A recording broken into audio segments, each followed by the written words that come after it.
any fight can be a life-altering experience. He was a raw, physical specimen. What if I told you there was a boxer who could make even the most seasoned fighters look like they were swinging at shadows? Watching him fight was like seeing a matador face down a raging bull. Every feint, every sway, every roll of his shoulder left opponents swinging at air and fans on the edge of their seats. Locche didn't just avoid punches, he dismantled egos with every graceful slip. Ready to uncover the secrets of the man they called the Untouchable? Let's dive into Locche's world of pure defensive brilliance. They called him the Untouchable, and for good reason. Nicolino Locche wasn't just a boxer. He was a virtuoso who orchestrated matches with the precision of a maestro. While others relied on brute force, Locche danced around danger, making his opponents look like they were chasing shadows. His defense wasn't just effective, it was a spectacle, leaving fans in awe and rivals in disbelief. One of the most iconic moments of his career came when he won the junior welterweight title. His opponent, utterly flustered and unable to land meaningful shots, quit between rounds. Locche's career would culminate with a staggering 117 wins out of 136 fights. But what truly set him apart wasn't the numbers. It was the way he achieved them.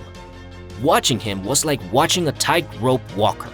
The stakes were high, and every move seemed impossibly precise. At the heart of Locche's style was his otherworldly head movement. Unlike most fighters who rely on footwork to evade punches, Locche often planted himself right in front of his opponents, daring them to land a clean shot. And they couldn't. His ability to read and react to punches was so advanced that he often seemed to know what his opponent was going to throw before they did. What set Nicolino Locche apart wasn't just his ability to avoid punches. It was how he used defense as a psychological weapon. His opponents didn't simply leave the ring bruised, they left it demoralized, mentally shattered from the sheer futility of trying to land a clean shot. Locche's uncanny head movement and anticipation made even the hardest-hitting fighters look amateurish as they swung at air and hit nothing but frustration. The mental toll was undeniable as he turned his opponent's aggression into their downfall, exhausting them physically and emotionally. But Locche wasn't just a defensive genius content to evade attacks. His mastery of head movement seamlessly set up counters that were as precise as they were demoralizing. Every missed punch created an opening, and Locche was quick to exploit it with sharp, calculated responses that left his opponents second-guessing their every move. Locche's brilliance often earned him comparisons to legends like Floyd Mayweather, particularly in their shared mastery of the Philly shell defense. This defensive stance, which relies on the lead shoulder to deflect punches while the rear hand protects the chin, was the cornerstone of Locche's game. Yet, he took it to another level, using it to control the tempo of the fight and neutralize attacks from any range. Like Mayweather, Locche had an uncanny ability to stay composed even in the tightest corners, making his defense not just a shield, but a weapon.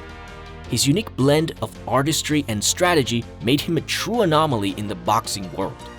Locche's comfort in seemingly abysmal positions was unparalleled. Whether he was backed into a corner or pressed against the ropes, he remained calm, collected, and ready to counter.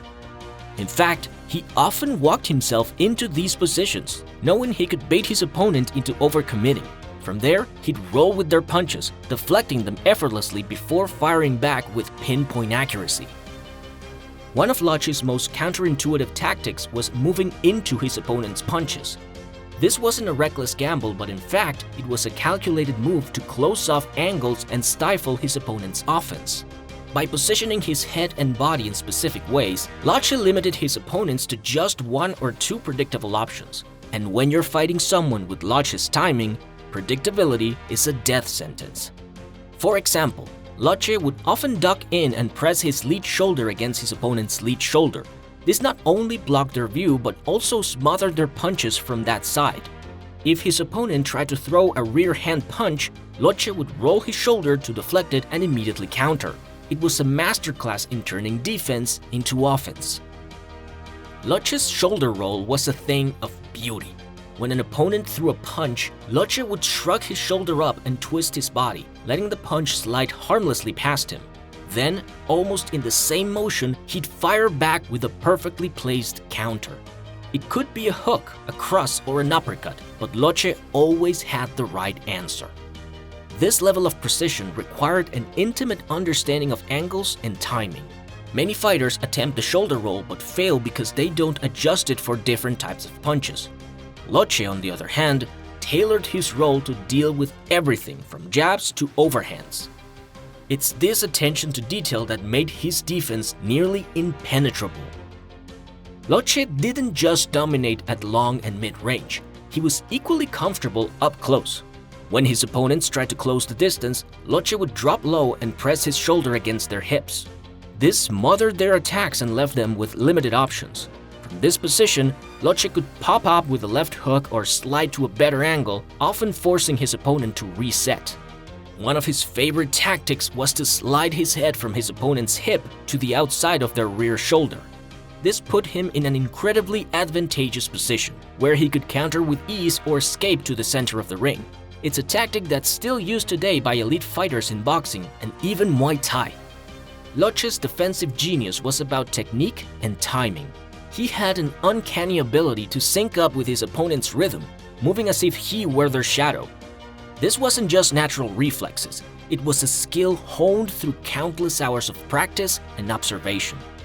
Locche often baited his opponents into throwing punches by pausing momentarily in an open position.